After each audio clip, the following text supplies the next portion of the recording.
he is very much a hit or miss player.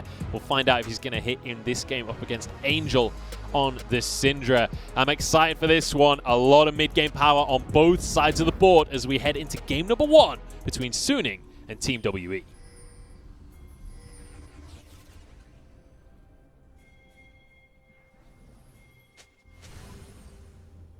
So we said earlier on that the top lane matchup was going to be our lane to watch here in this game. Obviously, Morgan going for his Ornn. It's something that we've seen time and time again in spring. Not typically something that you'd expect him to be fighting, but realistically, when we talk about this top lane head-to-head, it's not about them fighting in the lane. It's about how they're going to influence the rest of the map. Exactly, because we know Morgan's the type of top laner who finds these perfect timings to just, push his wave, move, finds the recall, just walks straight towards the dragon and gets that engage for his team. And even though we've talked a lot about early mid-game skirmishing, you look at WE's composition, there's still a lot of scaling in this comp. You have an Aphelios, you have the Ornn items coming later on, and Echo's also a champion who is not exactly a hyper carry, but you're definitely more of a late-game oriented champion. You want those 3 and 4 item marks to come in before you're doing a ton of damage. Teachama, you said if he goes 0-2, he's in trouble. Well, he's already caught out. Blastgun keeps him safe, but had to use his flash very early on, and now the late invade for Suning going to pay off. That's massive because one of the early combos you want to see, which, to be fair, Angel did take cleanse this matchup, but typically with the Pantheon, is about that flash stun setting up for that Echo kill early on. Yeah, you'd expect Beisheng to be moving into that mid lane to try and set up for Teachama. Without the flash, it becomes significantly more difficult to pull that off, especially once Angel gets Scat of the Week for himself.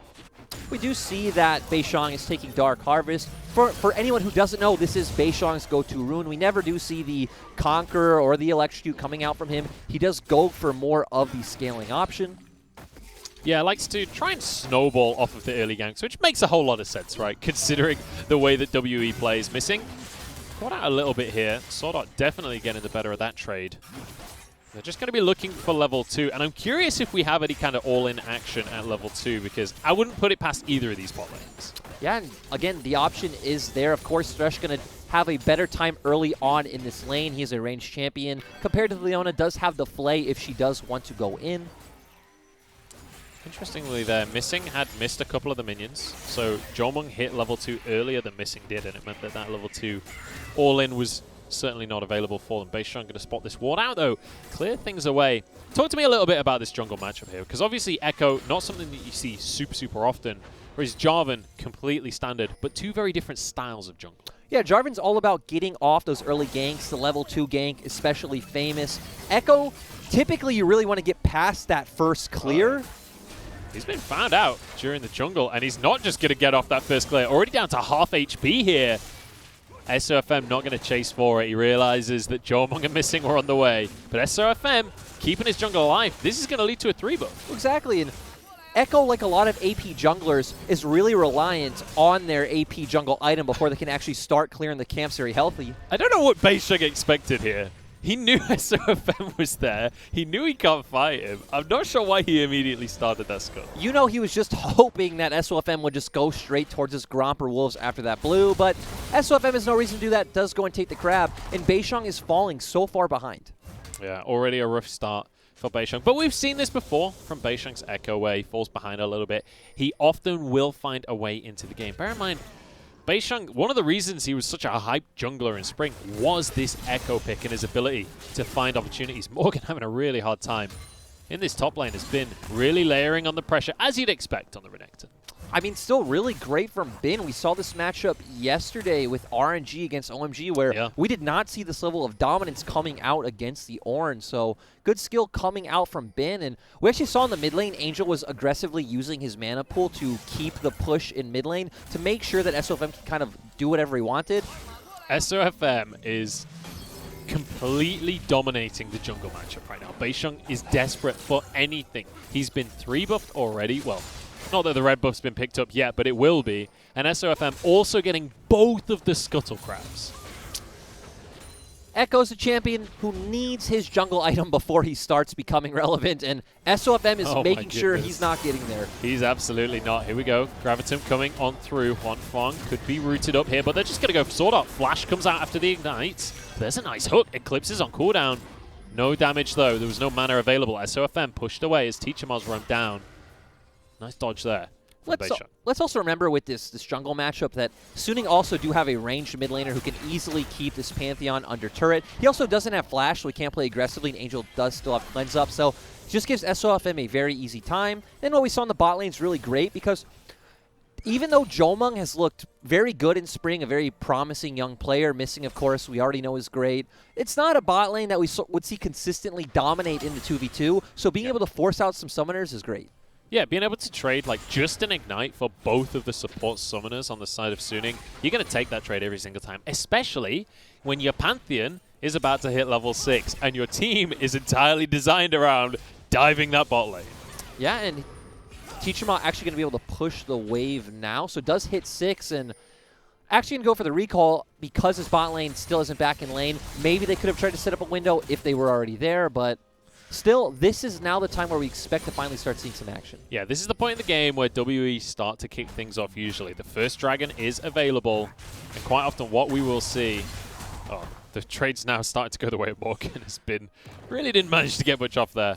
But we're expecting now that WE will pick up the pace. What I want to see now is we see Angel backing, so Teacherma going to get to lane, push out this wave. With Bin so far overextended, you could see WE actually make a play towards the top side if Bin decides to TP back. So we've mentioned how both of these compositions are going to do well at this stage in the game. The level 6 spikes are massive on both sides of the board. But talk to me a little bit about the differentiation between these two compositions if they do spike at similar times. For me, Suning do have more immediate burst with the bullet time coming out from the Misfortune, as well as Angel with the Syndra ultimate, as well as just we know Renekton's a much stronger early game champion than the Ornn. So WE typically would want to create a pick with the combination of Echo plus Pantheon and then try to create some kind of numbers advantage fight. If we do get a straight up early game 4v4 or 5v5, I would expect Suning to win out. So it's more of a skirmish for WE, full-on team fight from the side of Suning. Exactly. We'll see if Suning are going to be able to orchestrate that. But that is one of those things that when it comes to the LPL, quite often the team fights aren't that tidy. True, and to be fair for WE, their comp will scale up into a very strong, full-on 5v5 threat once Beishang does get some items. Jomung, gets that 2-3 item spike for the Aphelios as well. But early on, again, it's all about Teacherma and Beishang. Yeah, it's worth mentioning as well, Jomung so far in the bottom lane, building himself up a pretty significant CS advantage, almost towards 20 CS there. The only other significant advantage on the map is SOFM, who has had his run-of-the-mill when it comes to the jungle, gets away with trying to steal some stuff away. Does get spotted, and Beishang can start to clear. And Beishang has done a decent job of actually kind of catching up to the situation, considering how badly the first couple of levels went. He's not too far behind. And I don't think WE feels too bad if this game does go a bit slower paced. You have the Aphelios, you have the Echo. For Suning, we want to see them go for this Rift Herald. You already have the winning top side, so you don't even necessarily need to rotate your bot lane over.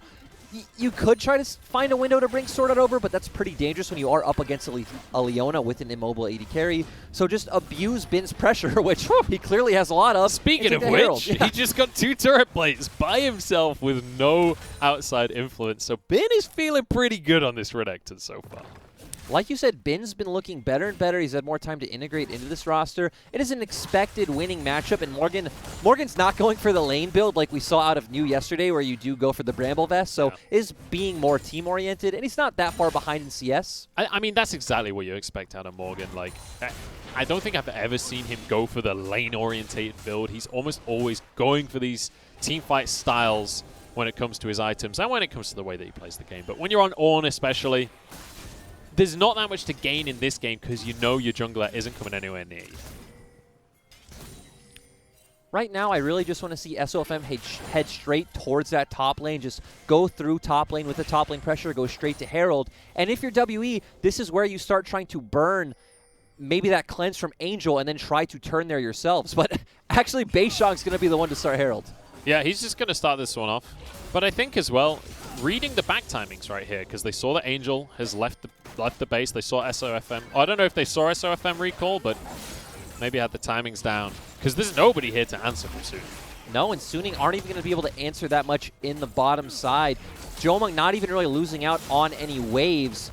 Sure, maybe Suning's bot lane can get one plate, but WE's bot lane's already back. So WE lost nothing, just a net gain. Yeah, when you consider that the Herald is inevitably going to get a couple of plates at least, and maybe they can find a fight onto Bin here. Flashes over the wall, goes straight on towards Beisheng, but he's going to get slowed on down here with the Z-Drive, gets stunned up by Teachama, who flew across the map. Gets over the wall, there's a flash to follow it up though, and Teachama with first blood. Yeah, WE using that pressure from mid, just saying, hey, actually giving up a wave, which isn't too big of a deal since you do pick up the kill, and you're probably going to guarantee first turret right now since Bin doesn't even have TP up. I like that WE moved their bot lane as well, so they weren't under any threat of getting dove, and Suning have just done nothing so far. Oh no, Sword Art! No! Oh, it does a full yellow star underneath the tower. In the meantime, his map is falling apart on the top side. And again, Suning needed to be the team forcing these early skirmishes, and we didn't see them use their topside pressure. We didn't see them look mid despite Teachama having no flash. I guess Angel was constantly pushing him in, so they were more trying to play around the enemy jungle, but this is exactly what you're talking about from the other day, where Suning didn't necessarily play a proactive game against LNG. They just kind of benefited from LNG's passivity. Yeah, I mean, there was nothing proactive about that game from either side. They kind of just hand-shook the early game for 20-odd minutes, and then one or two team fights decided everything. Suning maybe still can play that strategy. Bear in mind, they've got the Syndra, they've got the Misfortune. When you consider the ability to just annihilate a whole team with those ultimates with a Jarvan to set it up as well, that's still very possible to happen when we come to these Dragon fights. We just saw Beisheng buy a Hex-Tech Revolver, sell it immediately and upgrade boots. Like that choice. Also, control wards in most of WE's inventory, so going to be setting up for that next dragon. So significant lead in this bottom lane in favor of Jomung. Teachama getting himself a kill, but he's 20 CS down, which is a bit of an issue, but it's not going to be the end of the world for them.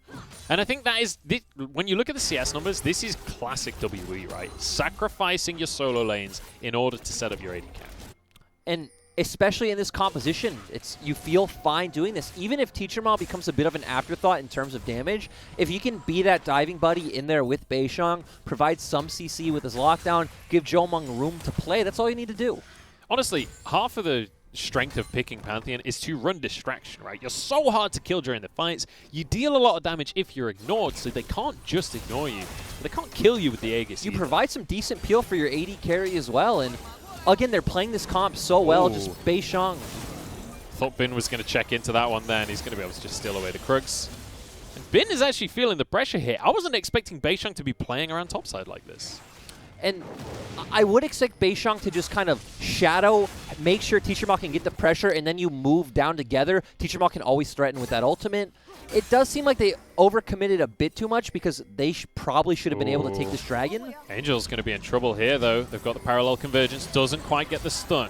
That means they're not going to go for this one. They're on Sword Art instead. The CC chain is absurd. And Jomung blasts him with the ult. And that's the exact play we want to see, Munchables. A bit late. It would have been nice if they didn't give over the dragon to Suning, but still, you pick up what you want. Huanfeng just used his bullet time to clear away the wave. Dragon already went down in favor of Suning, so WE a little bit late on the play, but ultimately they get a kill.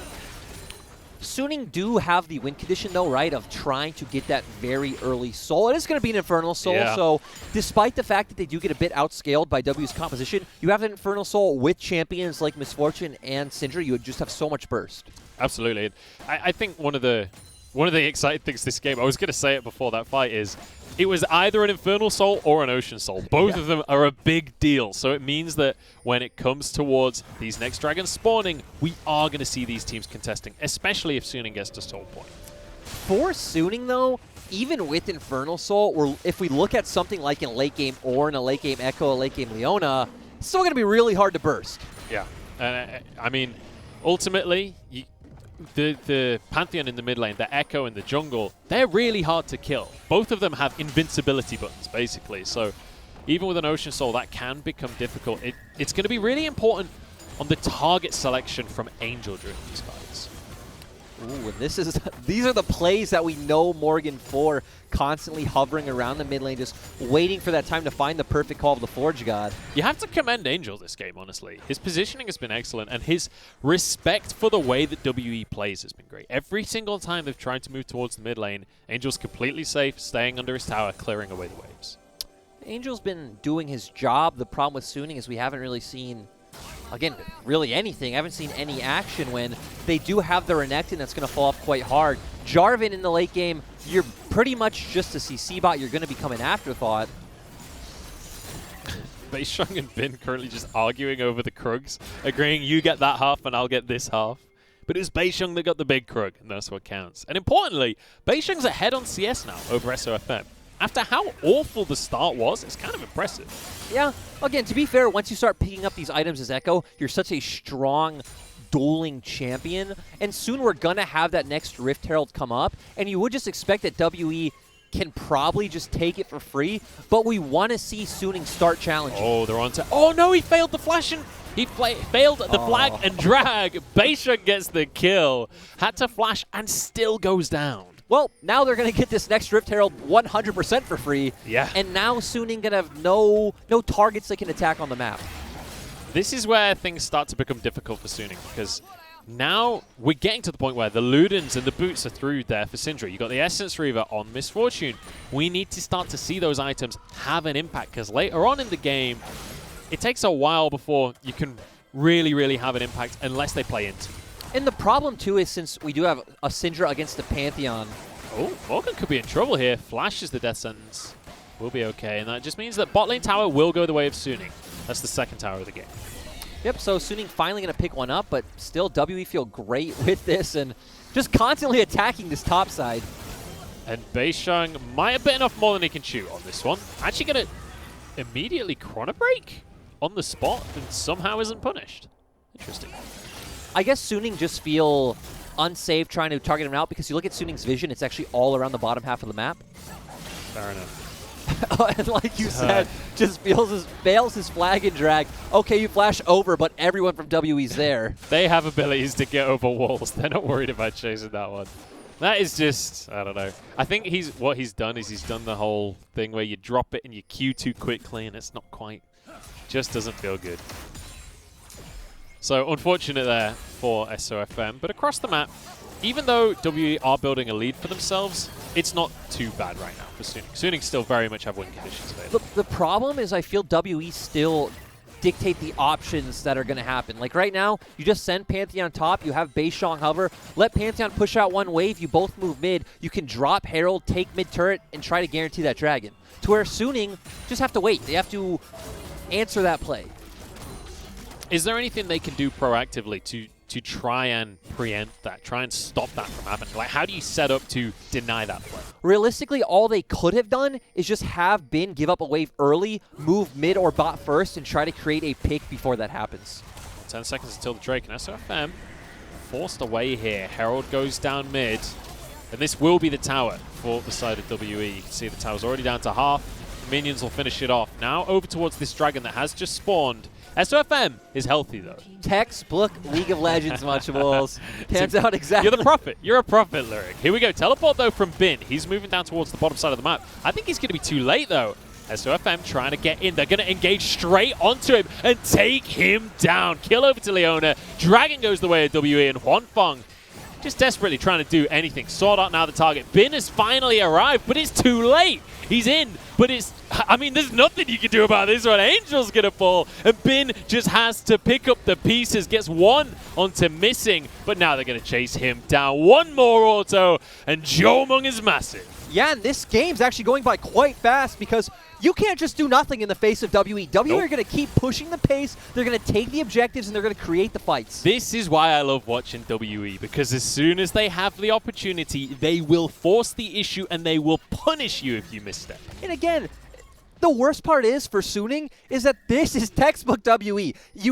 When WE picks their champions, you know exactly how they're going to play the game because they've done it hundreds of times before. And just great teamfight coming out. We saw a good ultimate coming out from Morgan, missing, going in, and you see the protective wall around Jomung, so he's just able to dish out all this damage for free. Teacher Mach cutting off the escape route from Angel, so Suning just really not able to go anywhere, and Jomung given free reign. I mean, Jomung also had Severum and Infernum both at full ammunition at the start of that fight, which is literally the dream for a clustered team fight when you're playing that Aphelios. So Jomung living in a beautiful world right now, 3-0-3, 220 CS. He's got his Hurricane, he's got his IE. It doesn't feel any better than that at 20 minutes for Aphelios. looking over to the side of Suning. Oh my goodness. So now, This Beishang payback is doing to SOFM what SOFM did to Beishang earlier on in the game. Oh, and Bin is Bin's lifting a pretty tough place. Would you say he's heading back towards the He's- trash? Is he's that where heading we're back going towards with the this bin. one? Oh no, Bin. There's nowhere to run. He is inevitably going to go down. Goes for the Dominus. He'll try and do some damage, but ultimately, even if you get onto Beishang, Chrono Break exists. Yeah, and okay, you lost some waves topside, but it actually doesn't really matter in the grand scheme of things. WE are still the ones kind of dictating the pace of the game, putting down map pressure. They're going to pick up another objective on the bottom half of the map. I'm excited to see the gold chart after this game because it was like something like 17, 18 minutes. Suddenly, WE are just slingshotted so far ahead. They were so even for the majority of this game. Now they're 5K ahead. The game is not 100% over. No. Suning can rely on WE making a mistake, maybe create some kind of cheesy pick. You do still have the Syndra and the Thresh, but it's going to be really hard, especially once you add in all the global pressure that WE has, because you not only have a Pantheon ultimate, you also have double TP against only a single TP from Suning, so you can just constantly pull Suning across the map, create numbers advantage, and take the objective.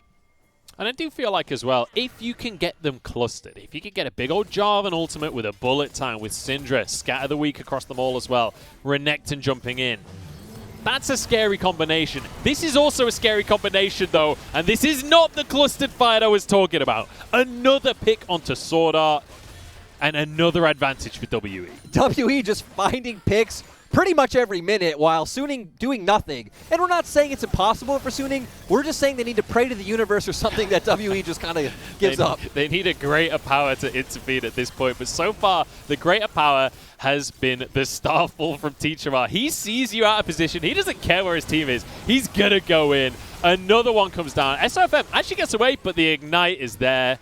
No, it's not. It fell off. He survives. But it doesn't matter. Yeah. The Baron with a weird W. You were kind of building that up like it would lead to something, but... Well, Bin has actually done a lot of damage that takes out Beishang. That's one kill for himself. It's going to be a 1-for-1 in the end. Which ultimately, when WE has Baron, I think you take that. Maybe the greater power's coming. Maybe it keeps going. I don't think so. Yeah, it's not going to keep going, but... It's not really a way for them to follow up. No. The sad thing is again, from the side of Suning, we saw great punishment coming out from SOFM, just not letting Beishang play the game early on, but you never translated that into anything. Sure, you took the first dragon for free, but you didn't go to the first Rift Herald like we would have expected with the winning topside matchup. You never opted into any skirmishes. The game just passed them by. I'm kind of surprised as well at how this top lane has ended up going, because Bin right now 2-4 in the top lane. Morgan obviously feeling fantastic, but it started off with Bin doing so much work in that top lane. The Renekton was looking fantastic. And then, kind of uncharacteristically, Beishang just hard camped that top lane. We never saw Morgan versus Bin, because we saw Morgan plus Beishang versus Bin. When we set this up earlier on, that we saw WE's bot lane just kind of naturally winning. There aren't a lot of options down towards that lane, and Bin was constantly overextended. You have the setup there from the Ornn ultimate, so it's just pretty much free reign for WE if Suning aren't going to do anything. And we're getting to a scary point here where this will be a second Infernal Drake going the way of WE. If they end up getting an Infernal Soul, if the game lasts long enough for that, that's a 4 Infernal Drake Infernal Soul. That is terrifying. If they didn't scale enough already, like Teachermar, there's no amount of armor you can build to stop him one-shotting at that point. No, I'm not looking at Teachermar. I'm going to look at this Ornn. We've seen the damage that Ornn can do, and he's already unkillable, so give him 4 souls and 4 dragons, not 4 souls. Call of the Forge God alone just kills the entire team. I'm ready to watch it. I'm excited. I don't think we're going to see that many dragons, though. And Echo now is at his pretty much strongest point. You have your jungle item, you have the Proto Belt and the Lich Bane, so Beishang feeling great. The whole of WE feeling great right true. now. Jomung especially. I've been there. I've been that AD carry that's fed all the way to the back teeth. They've got the last whisper there. There's no way you ever get onto Jomung here. What? Hang on. Teachermar quite happily go for this 1v1 because Morgan's on his way as well. Bin in a bit of a tricky situation. Has his flash. The rest of his team, though, in the meantime, trying to make something else happen on the map. Morgan gets the ult over the wall flash from Bin. Teachermar's actually pretty low on this one, and Bin's found himself a kill. 2v1. Oh, can he get the teleport off? He's going to do it. Oh, Jomung gets the kill. by the skin of his teeth. Okay, he might have gone down, but still, that was pretty beautiful coming out from Bin. The game looks pretty dicey, but nice to find those confidence plays when you can. And look, that's opened up the map for them to get at least one turret in the mid lane. They are going to have to trade it, though. This is still very much going to go in favor of WE. But hey, props to Bin. I'm just saying, we're getting so excited over this one little small play that doesn't surmount to anything because, again, it's something. We haven't seen much from Suning this game, so we'll take anything at this point. And also, I was excited to see Bin this game. I was excited to see Bin versus Morgan. We didn't see that. We saw Bin versus Teacherma, and he won it out. Yeah, and we've kind of seen WE versus Suning, but maybe not the WE versus... What else have we seen? That is exactly what we're seeing. I don't... Look at the top of the screen. WE Suning. You've seen Suning? Well, I've seen the one. That's Huanfeng. Yeah. Do you see him with the red buff on him? Oh dear. Well, yeah. I mean, you're not wrong. They haven't been particularly proactive. SOFM wasn't the early game. And at this point in the game, there really isn't much options that their composition has to play around, right? They have a Renekton, so I mean, sure, he did find that 1v1 kill, but still not really scaling into too much of a damage threat. Jarvan, we even look at his build, is much more of a defensive utility champion at this point. Teacherma wants a bit of revenge here. He's going to chase Bin down, and Bin knows there's nothing to do. The Lantern, though, from Sword Art keeps him safe, pulls him away. At this point for WE, you just play through 2 lanes. You already have the inhibitor on top side. You can have Teacherma. It doesn't even matter which setup you go for necessarily. You can have Teacherma and Beishang hovering mid or bot and just go for the other. I do like that they're playing more around bot. Feels like Jomung has permanent Infernum. I feel like I've never seen him without Infernum this game. Look at the damage he does to the tower. Already half of the tower's health gone. This is without Baron, by the way. They just walk up with 1 minion wave, and that's the damage they can do. And going back to saying I like them playing around bot, it's because if they can open up that bot lane turret, it just puts even more pressure on Suning if WE go for a Baron play. We are getting to the point, though, where Suning have to make something happen. As Bin moves back over towards the team here, we could see a potentially final fight of the game, unless Suning can make something magical. This is where you go for the 10% play where you just all try and jump on Jomung and hope you all don't die, but that's also why it's the 10% play. Yeah, you got to look for the combo, right? You got to try and line these ultimates up. It's what we were talking about earlier on in the game. And especially Angel, once again, I said it right at the start of the day. In spring, he was one of the real factors. Here in summer, he's been quiet both series so far. And, right, this game, he did his job early on in a sense. He won out the matchup after that level 1, which you should expect him to do, but it's funny because we're just not seeing the pieces come together for Suning. At least not now. We didn't see the pieces come together in the early game when their composition was strong. Yeah. I mean, there's not a ton of pieces to come together at this stage, it feels like, especially when you look at the gold lead. But now, here's the opportunity. SOFM trying to make his way in. He's going to look for a way onto Missing here. Gets hooked up. Eclipse, though, Missing is real tanky. And with the ultimates coming on through, Bin just can't do anything. Actually stays alive, and now he's on to Teacherma as well. Knock up from Morgan. Bullet time over 3 of them, and Teacherma falls. Maybe this is the fight. Maybe Suning have found it. In with the Cataclysm. Huanfeng's here. Morgan's going to fall as well. And Suning, the Baron is still alive. Missing has nothing. Jomung's nearly dead. Munchables, the higher power is showing up. Suning pretty much getting the fight they wanted, which is really weird because WE did peel off the Baron altogether, but they didn't all commit to the fight. All coming in at different angles gave Suning the room to work with. He's got to sever him here. Jomung could make this happen alongside Beishang. Chrono Break still available. 4,000 on the Baron. Stun comes through. Angel shows up. That's exactly what I was asking for now. 2k on the Baron. In goes Beishang, but it's taken by SOFM. Kill onto the Echo. And suddenly, Suning looking great. SOFM stopped from recalling here. No! Huanfeng! He stole the lantern away from SOFM. I think he could have finished his recall. He still had his flash. Yeah, Huanfeng, a bit of a mistake Scumbag. there. But hey, he's an 80 carry, that's what happens. And this is great for Suning. They pick up a bunch of kills, they get the gold lead a bit smaller, they have the Baron, but WE are still going to get this next Infernal Drake, are going to be 1 dragon away from Soul, and still have the superior scaling. I'm going to have to eat my words here, because I said there was not going to be that many more dragons, but with a fight like that for Suning, maybe the game goes on, and maybe WE need these drakes. Yes, they do, but in terms of if a straight-up team fight should break out, I would still favor WE. But again, that situation shows us, right? This isn't perfect League of Legends played by robots. There's going to be mistakes, there's going to be skirmishes, some messy fights, and Suning still has a way to come out ahead. And it's important to mention that WE sometimes play a little bit fast and loose, and quite often we've seen Teachamar go in a little bit too deep with this Pantheon, and the team isn't there to follow up. During that fight, we saw them, they all committed to the fight, just at different times and in different ways. It was all a little bit disjointed. I wish we can see a replay for the fact that they did all get off the Baron, right? Yeah. They all committed to the fight. It just wasn't all together. It was just all over the place and a bit scattered. And it's surprising they weren't able to kill Bin when he was on like 2% HP for so long. I thought that they were going to finish him off there, but did manage to survive the fight somehow.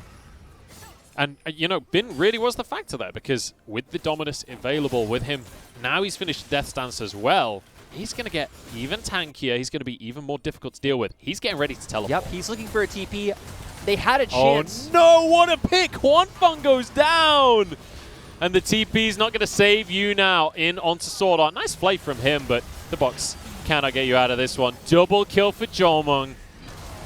Oh, and after that miracle fight, it's all gone wrong for Suning. Just a slight misposition, and it's all over. They had a small window where Teachamar was showing top, didn't have his TP up. They could have tried to force something, but Jomung and Morgan doing great to find that pick, and especially Jomung because he's a player you look at and still think, okay, he's had great moments, but is he going to become one of these greats? And if he could have good performances, right, you can't look down on him anymore. This is a great performance. 9-0-4. Just got himself a triple kill during that last fight, and now this is the victory lap for WE. Still a couple of death timers on the go. SOFM goes in. He knows that this is all but done. They don't care about SOFM. They're straight on towards the Nexus. This could have been a mistake. Respawns are coming on through, but the Nexus is so low. They are going to finish it off in the end. WE take game 1. WE just doing exactly what we've known them for. They've played out this composition many times.